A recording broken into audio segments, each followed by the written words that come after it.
Love it. Love it. That is just on fire Super Saiyan. That's the new nickname I'm giving him. Julian at Super Saiyan John. He'll be playing some Tron against him. This is a classic modern matchup. Yes. One of my favorites.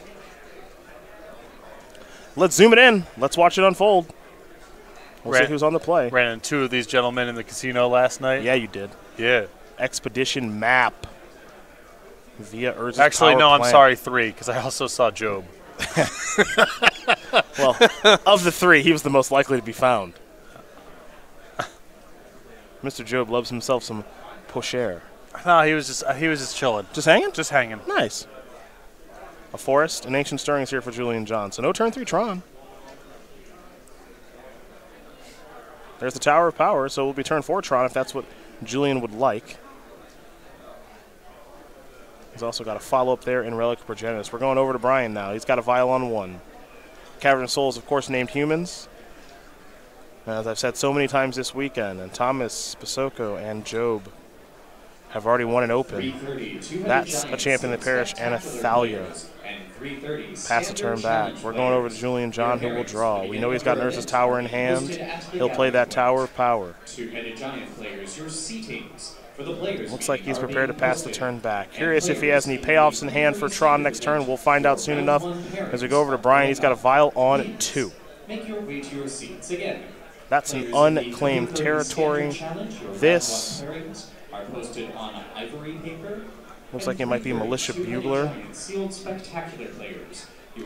Triggers, plural. 1 for the Bugler, 1 for the champion. So the champion will resolve first, the Bugler will resolve second. Top 4, Freebooter, Hierarch, Reflector Mage, Meddling Mage. This our resident humans expert. What do you like between? I'm assuming it's between Freebooter and Meddling Mage. It is. What do you like?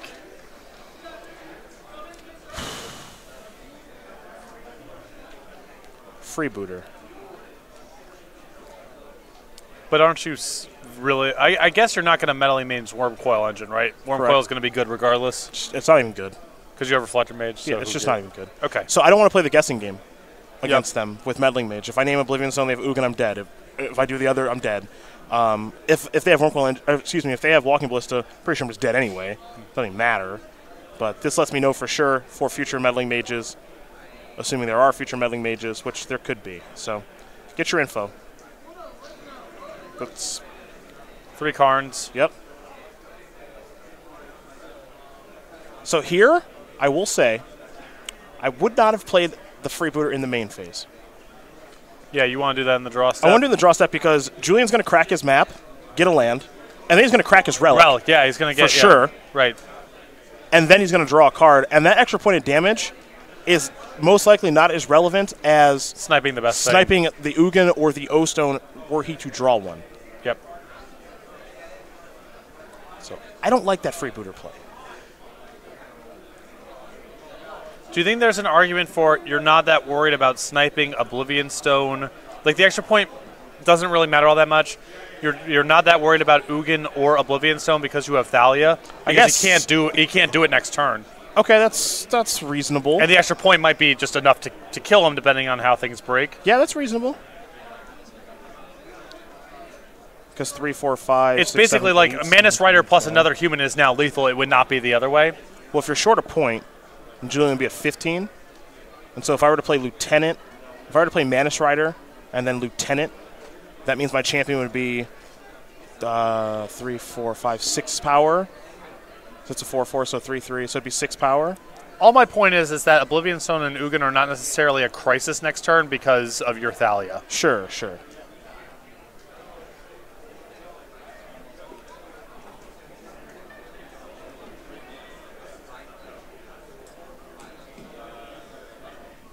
I guess Oblivion Stone isn't a crisis, assuming I'm ending the game the next turn.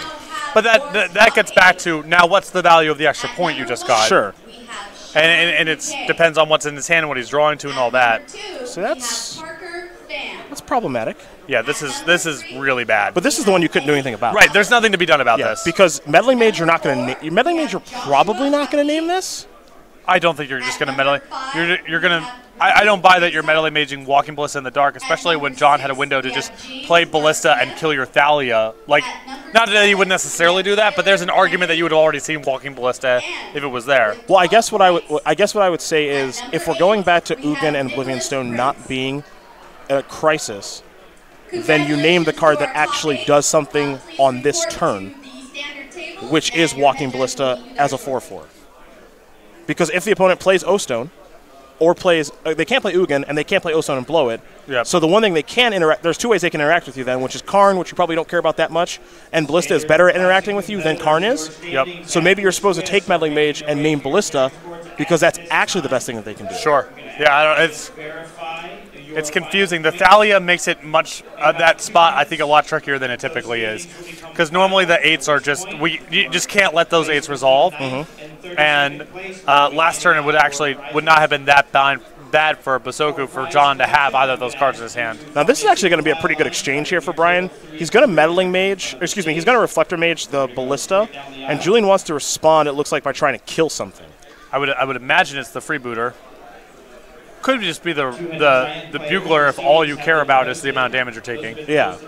So this is actually kind of interesting because he's trying to figure out what he wants to kill, and Basoco actually has Lieutenant in hand, so if he puts it all towards the Bugler, it would end up going poorly, but it's going to go towards the Freebooter, kill that, and this ends up going fine for Julian. As you can now mage the Karn, you have a few, obviously, really powerful cards to fade. I think Brian may have missed his trigger on Reflector Mage with the champion. I don't know if he announced it or not, but I think he missed. Yeah, this is why we have the pause. Because he should have got a counter on it from Reflector Mage to bring it up to 4, and then 2 counters on it from Lieutenant, and then Lieutenant entering the battlefield, and that's why we got a judge call. Not sure if he announced the Reflector Mage counter or not. Yep. That's what I think these players will be talking about. David Long's up a game in Legacy, by the way, folks. I think it's a pretty tough matchup there for David Thomas.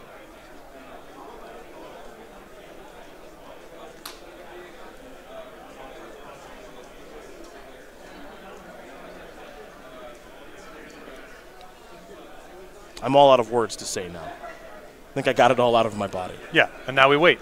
This matchup is, you would think that a matchup where your opponent can have turn 3 Tron, you have to interact.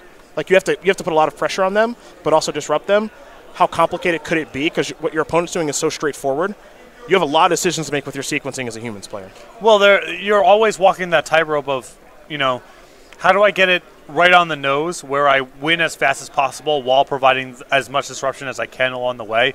Because if you lean too heavily in either direction, it's very easy to lose. And that makes the game very tricky. And it often comes down to things like, on that previous turn, what's the value of Freebooter in their draw step getting the right card versus that point of damage? That's a really hard thing to quantify. Yeah, if you're wrong, you lose. Yep. Because if an O-Stone goes off or Ugin goes off, there's really, for the most part, no coming back. Right. All right, so it looks like Brian got all the counters. And right now, Basoco has lethal even if the champion gets Karn. He comes across for exactly lethal, I believe. Yeah, we'll get that. Well, yeah, opponent's at 4. Oh, never mind. Yeah. More. If that life total is correct, the opponent's and Julian's at 4, and then lethal's easy. So that means it's Ugin or O-Stone time. Karn's nonsense. Ballista mostly is nonsense. Wormcoil would block champion. Wormcoil's good here. Wormcoil would block champion. You go to 10, and then you take 3, 4, 5, 6, 7. But that assumes nothing else. Right, but that could be good. Yeah, depending on what's left over. And these are all the questions you have to ask yourself when you're playing humans against Tron. Yep. It's like, okay, so how good is Karn right now on this battlefield? Horrible. How good is Oblivion Stone? Probably I lose. How good is Ugin? I probably lose. How good is Ballista? I think I can beat it. How good is Wormcoil? It's annoying, but I might be able to beat it. Causes some problems. And then how good is Ulamog? Like, if Ulamog were to come down, it would kill Champion, and it would kill probably Reflector Mage. Because it cuts off image. And then it would block Bugler, and then I would take at least 1, but potentially more, depending on what goes on Brian's turn. Right, like if you Ulamog here, you're dead to Manus Rider, for example. Yes, absolutely. Now it's time to have a chit-chat with Zan. This is weirdly one of my favorite matchups in the format. Yeah, because it looks like both decks are super straightforward and linear with no play, and they are not. The game is so different than that. Stirrings. Trying to spike an O-Stone, perhaps? Ding, ding, ding, ding, Yep. ding. Ding, ding, ding, ding, ding, ding, ding. And at 4, it's really important here because that means a Manus Rider is not good enough to get you.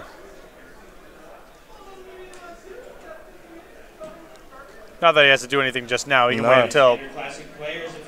Nothing can really go wrong here. Can afford to allow John to go into combat. And now things start to get extra tough. O-Stone's going to clean it all up. Now, if you're Brian, you gotta reassemble the battlefield, knowing that Karn can kill something. That's not it. That ain't it. But, you know, it's still possible for John to get punked out from the spot, you know. So you want to insulate yourself. The top of the list has got to be Manus Rider. You're at 4, which is nice. You got a little bit of margin for error, but you want to make sure that you can't be beat by something like running Manus Riders off the top, which is why I like with John starting here with the Walking Ballista. He's now covered for Manus Rider. It's not a concern. And Basoco's going to tap out. Julian John's going to win game number 1 here over Brian Basoco. Mono Green Tron is up a game over Humans, and now you can actually you can retrace the footsteps of, did Brian do something wrong in that game? Was he supposed to take Freebooter or was he supposed to take Meddling Mage? Initially, we felt that the call was supposed to be Freebooter. Yeah. You think about it a little bit more with the Thalia, meaning that 8-mana spells wouldn't have an impact on the battlefield right away. Perhaps he's supposed to take Meddling Mage, name Walking Ballista. You're beating Karn. You're not scared of Ugin. Or excuse me, you're not scared of Ugin because it can't be cast. O-Stone can't be played and blown up. And then Wormcoil Engine is annoying, but I think he had a Reflector Mage at the time. Yeah, he was covered against Wormcoil Engine. And then he can't cast through them all. Yeah. There you go. Sideboard time. 3 Nature's Claim, 3 Spatial Contortion, 3 Thragtusk, 2 Surgical Extraction, 2 Thought-Not Seer, Emrakul, the Promised, and a Graph Digger's Cage, Patrick. So definitely want the Spatial Contortions.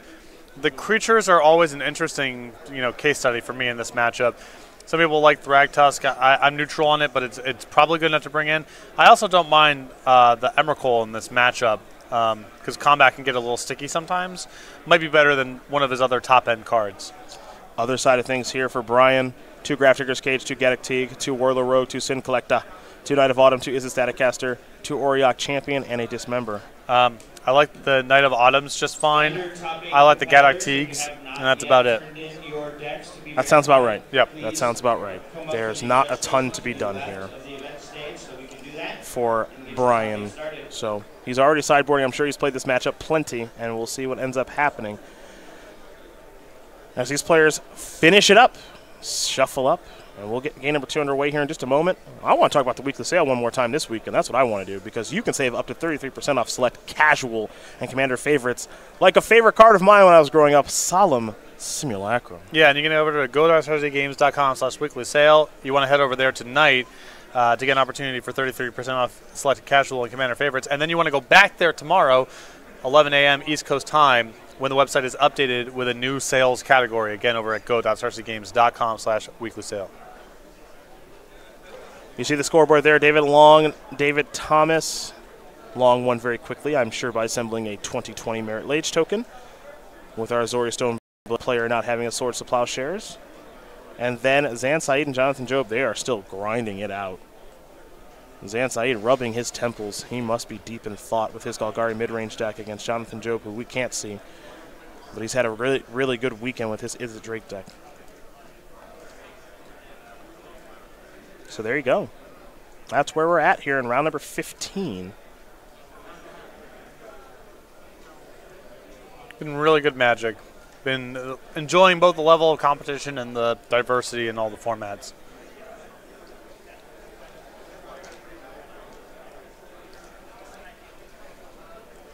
I'm excited to just play some Magic, honestly. This weekend, when I'm in Cleveland for Thanksgiving, I'm just gonna fire up the Magic Online machine. I know, like all day Friday and Saturday. I know. Yeah. Take a little me time, okay? It's good to take some me time. I could use some. Sort of interested in playing Standard. The problem is, This is not to begrudge anyone's purchases or interests or anything like that. But you're about to. No, just for my own taste. I'll be dead in the cold ground before I buy, you know, $25 mythic creatures that are 4 mana, like flyers and stuff. Never doing that. Never doing that. Won't do it. Can't do it. Like what? Like we're kindling. Like we're kindling. Yeah, there's just no chance of it. I'm never going to spend, $100 on place of kindling fixes. It's never going to happen. You know how many alpha skate zombies you can buy with $100? I'd rather do that. So, or Pearl Unicorn. I got an Alpha Goblin King recently. Shout out to Kyle Montgomery for flagging that down for me. So Kyle came on? Yeah, he came through Eternal Weekend, so I got a display now of I got an Alpha Goblin King, a Goblin Balloon Brigade, and Mon's Goblin Raiders. The gang's all there. Alpha White Knight and Black Knight display for each of those. And that's not cheap. You get to choose. You get to be a Rekindling Phoenix type of person or a Mon's Goblin Raiders type of person. We are who we are. We are. As you can buy 3.33 near mint Pearl Unicorns apparently. And I might with $100. How many Ristic Studies could you buy? On sale? Like on the sale price? I don't know. Not that many. Yeah. Surprisingly few. Yeah. Commander Fun Police right there. Right. Which I dig. I like that a lot. I want to play some competitive Commander at some point in my life. Yeah. $100 is either, play set of Rekindling Phoenixes or one mountain. One mountain it is. One mountain it is. Yep. Sign me up. Well, as you know, game number 2 about to be underway here between Julian John and Brian Basoco. Don't forget, you get to vote on the quarterfinals after this round is over. We'll announce our top 8 players along with the decks that they're playing into halfway through our hour-long break. And then we'll analyze the quarterfinals and bring them to you and that match that you wanted to see. Some really, really good teams making the top 8 here. You also get to have some fun with some custom emoticons and badges, which we will continue to add to given the Versus Live series as well, both hosted at twitch.tv/SCG Tour. So join the feature match area, people. Have some fun. Keep it civil, though. John going to 6 cards here. Let's learn a little bit more about Julian John. Super Saiyan Julian John. Wow, it's more on fire there than it is now. Mixes it up. Yeah, 21-year-old from Orlando, Florida with 4 open top 8s, an open win. He played striker and ran the 100-meter dash in high school. The black belt in Taekwondo, so I hope he doesn't take any of my jokes personally. His favorite bands are Brockhampton, The Tame, dude, Tomei. You don't know, and you're going to embarrass yourself trying to pronounce it. And Tool. I know Tool. Yep. I could pronounce that one. It was Tame Empanada. That's what it was. I thought it was Impala. Oh, yes. I like that. I'm here for this. I like that. That's dead. You are still getting Troned on turn 3, though. Yeah, but at least you tried. Yeah. You threw a great punch. Yeah, you feel good about that Knight of Autumn? I'd feel good about it, too. Probably has a Mantis Rider now. I've never killed an Expedition map in my entire life. Here we go. Whoa, hold on. Spatial. Nice. Yep. Bang.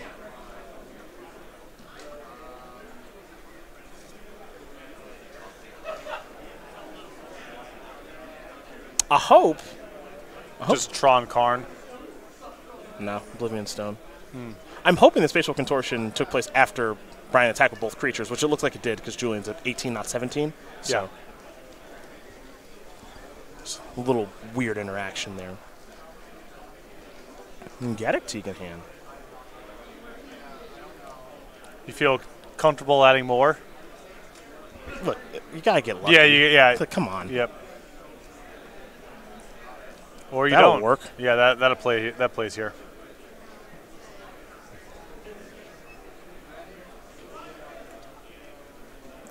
In for 3 with Exalted.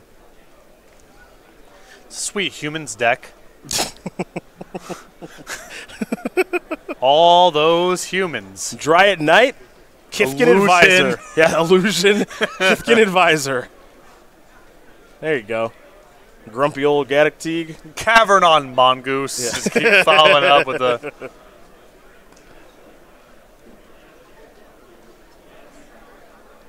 I think he drew a Mantis Rider. Oh, yeah. Oh, yeah. Here we go. Oh, yeah. You're not done? You're not done? Another human here. You're not done? Here comes another human. Phantasmal image. Copy that. Look at the beatdowns here. 3, 6, 7, 8, 9, 10, 11, 12. Can't cast Ugin. So it would take Tron Piece plus O Stone. Not going to happen. Brian Basoco is going to tie things up here against Julian John. Well done, Brian. Nice draw. Yes. Yes, quite. It's a nice draw. David Long still up against David Thomas, and then it looks like Zansight and Jonathan Job. Goodness. They are still battling out in game number 1 here. We're going to hear from some of our friends over at Ultimate Guard real quick about 2 new products that are coming, both the Ammonite Backpack and the Katana Sleeves.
First Friday in February.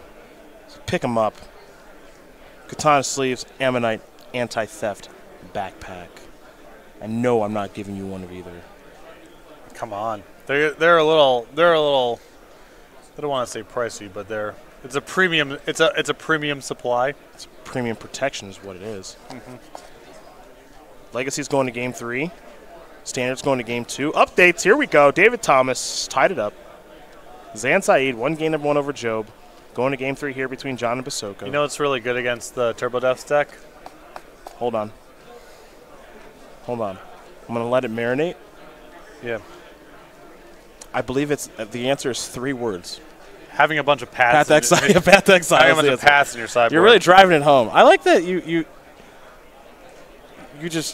on a thing and you stick with it until people change. Yeah. It started. I think it all initially started with Gataxian Probe. Yeah, I totally respect having a second Council's Judgment you can't cast and a second Graph Trigger's Cage you never bring in. But yeah. For my money, I just want some more paths. It started with the Probe. Yep. I think then you just ruined pile shuffling for everyone. I didn't ruin it. I improved everyone else's life by making it less acceptable. Manamorphose, I think. Absolutely busted. Not even close to fine. Yeah. Why is that legal? You're saying people should be playing Infect more for a while? Yep. There's another card that you were on the crusade about. I can't remember which one. Gataxian Probe is the most notable. I'm now officially on an anti-Boros Angels. Yeah, you're anti. Well, then you have your anti cards too. Yeah. You have your Matter Shaper, Voice of Resurgence. Yep, very anti-Ravenous Chupacabra. Mostly what it stands for, like a politician. Right. Emblematic of sculpting an environment where text boxes don't matter. Yes. And now Lyra Dawnbringer is the newest one. Just showing up with that thing like it's going to survive. Yeah. 5 mana, 5/5, flying lifelink. Once it enters the battlefield, place it directly into the graveyard. Yeah. Yes. It's Raven's crime for 5.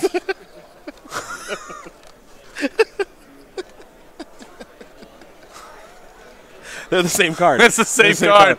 Well, no, because it's got your opponent's got the out of moving a die on their planeswalker down 3. You have a very eloquent, where some people might write an article and explain why Lyra Dawnbringer is not particularly good in the format. You have a much more eloquent way of doing things. Just cast it for a while. Yeah. The best way. I think people need to learn to trust their own intuitions. That's a really powerful thing.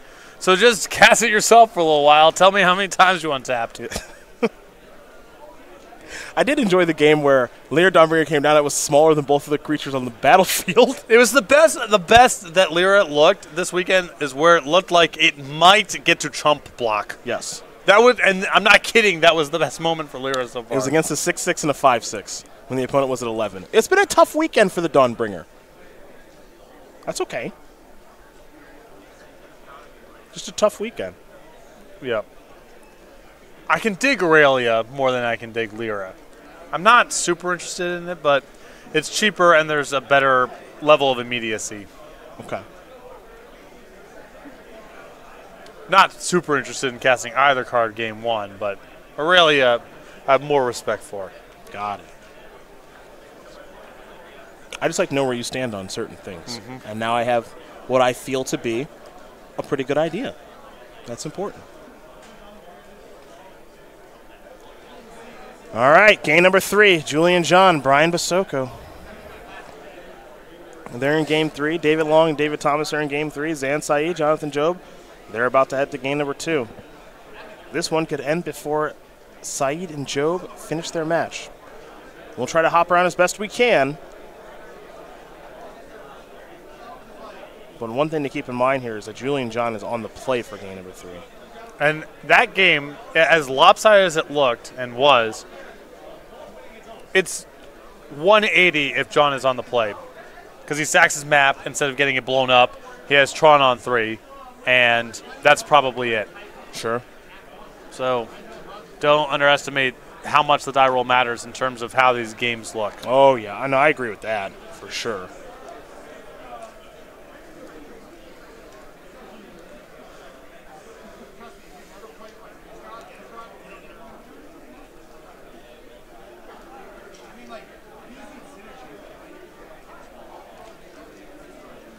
Both players are going to take a look at their openers. Again, Julian John on the play here. We'll see if he wants to keep 7.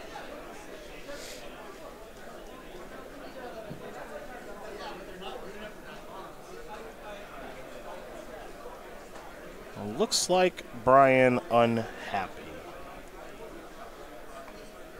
And it's a matchup where both players have to mulligan really aggressively because there is no margin for error.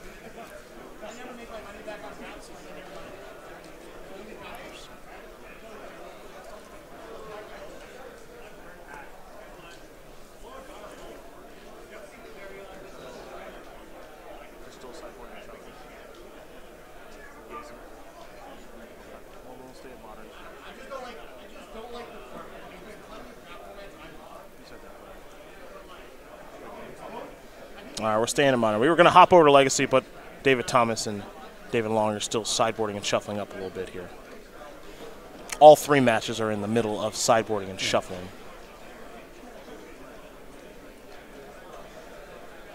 Looks like both these players are actually taking a mulligan. So, whichever match begins, I want to move to. I think Legacy. All right, we're going to Legacy. Here we go.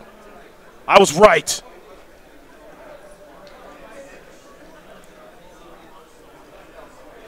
See what David Thomas can do here. Sajiri Step, hello. Yeah, that gets the Merit Lage through. I love it. Stoneforge Mystic. No search, it looks like. Okay. I mean, he must have both equipment in hand. Or he's taking out. Equipment. Yeah.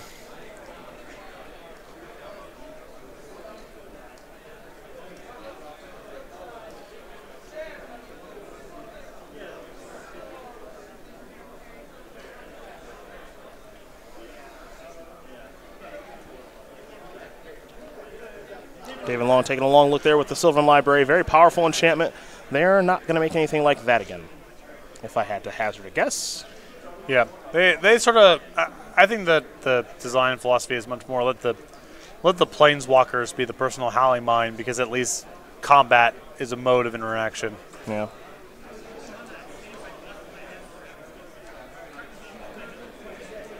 Thoughtseize. Batterskull. Ugh. Not a great hand. Ugh. Yeah, get ready to move back to modern. Not yet, but I'm not feeling optimistic here for David. No, I mean, if the Chite goes away, he's got no cover against the combo at all. Ugh. 3 lands of Batterskull and Numazawa's Jite. Gross. That is not it. Please find your seats for round 1 of the 4 p.m. Modern Challenge.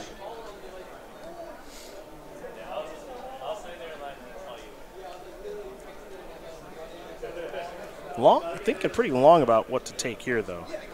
Surprising me that this was okay. Yeah. I was gonna say one of these cards matters a lot against some of his draws, and one of these cards I think doesn't matter at all. But no, there's an Abrupt Decay.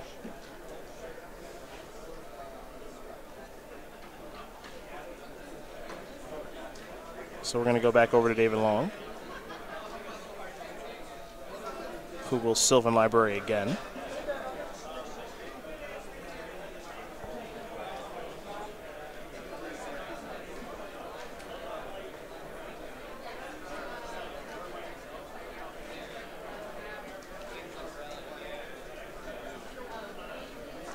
Gonna take them all here. You got to pay to play.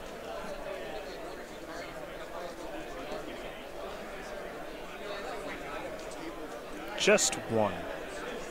So we're going to pay 4 life.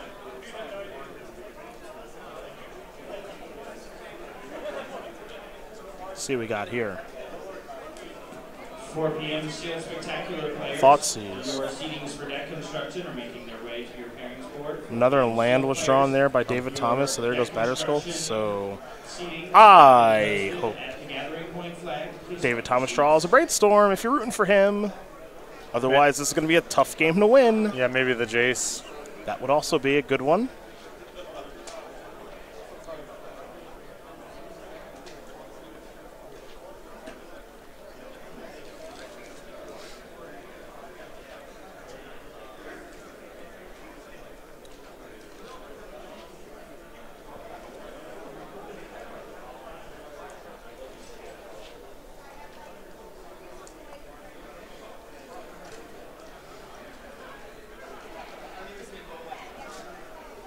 Sylvan Safekeeper providing a little bit of protection for the Merit Liege when it eventually shows up. Tundra, pass the turn back. Another Sylvan Library. Activation.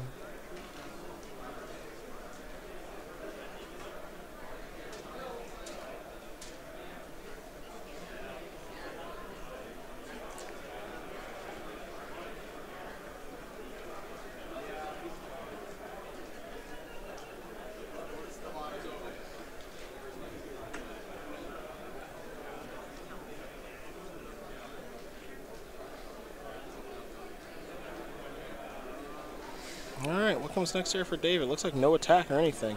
Yeah, I mean, respecting Snapcaster Mage or Vendilion Click or something. I mean, I think as long as he has the Safekeeper, he's got a lot of protection against Thomas's interaction. Well, so. that's the card that David needed to draw. He needed to draw Brainstorm. He's got fetch land on the battlefield, can shuffle away some of these lands, all that other stuff. So, perfect draw step there for David Thomas. He's going to play a fetch land and crack a Flooded Strand to make it a really good Brainstorm. You can take a look at the middle of the scoreboard if you're rooting for the team on the left. Julian John went Super Saiyan on Brian Basoco. Mono Green Tron takes care of humans. So the team on the left has 1 match win, and they are that much closer to the top 8. And if you are watching this game, you got to be feeling pretty good about where David Long is at. Yep. Although the cantrips here from Thomas may be smoothing out this flood a little bit, but still a really good setup on the long side of the battlefield with Sylvan Library providing additional selection, and then Sylvan Safekeeper has cover for interaction. Yep.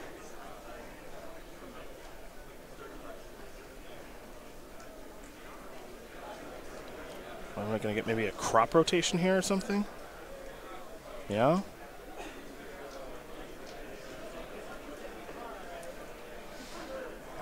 Looks like this is going to resolve. And what's interesting about this, too, is that he's crop rotating after Thomas has played a land, so he doesn't have to worry about wasteland. Yep. One thing about Long, he really knows how to play these type of strategies very, very well.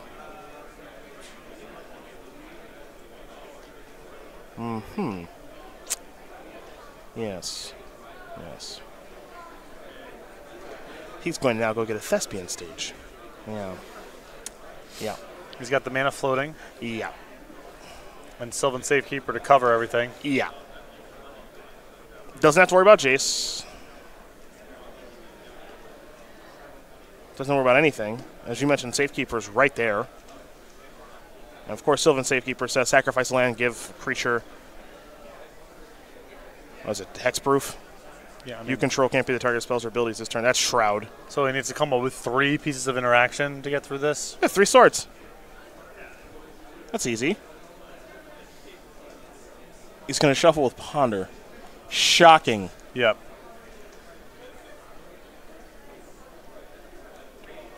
Yeah, David Long's so good at picking his spots when he plays decks like these. It's actually one of the fun things about watching him play. Yeah, he's not waiting for the absolute perfect spot, but, you know, it's safe enough to go for it there. Mm-hmm.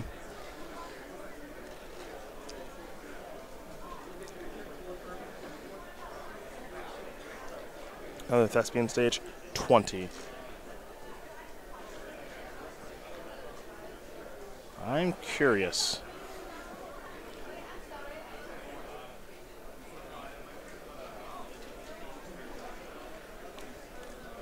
I think I would have sent the Safekeeper there. Free point. Blessed Alliance, like, it's not, you know, like you can't, what's the risk here of attacking with the Safekeeper? There are things that are Eek and Attacker that are not, like, it wouldn't be the most wild thing if Thomas had it.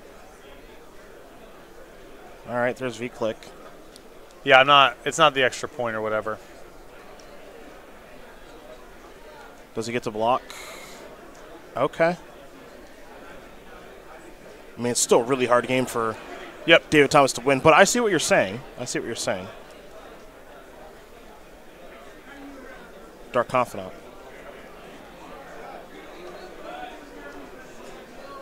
So, no, Jace doesn't do anything. I'm just trying to figure out how he gets out.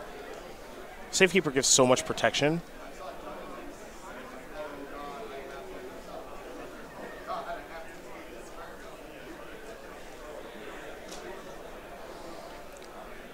I'm not positive there is anything to be done here. Yeah. And I don't have a great look at David Thomas' hand, but I see cards like Force of Will over there that don't matter. Delver of Secrets doesn't matter.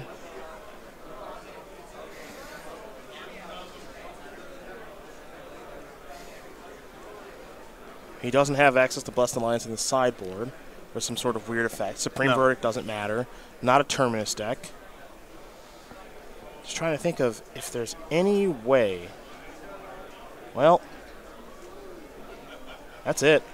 David Long, Julian John, Zan Syed will win this match, and they are headed to the top 8, while the team of David Thomas, Brian Basoco, and Jonathan Job are not. The team that was in first place after day 1.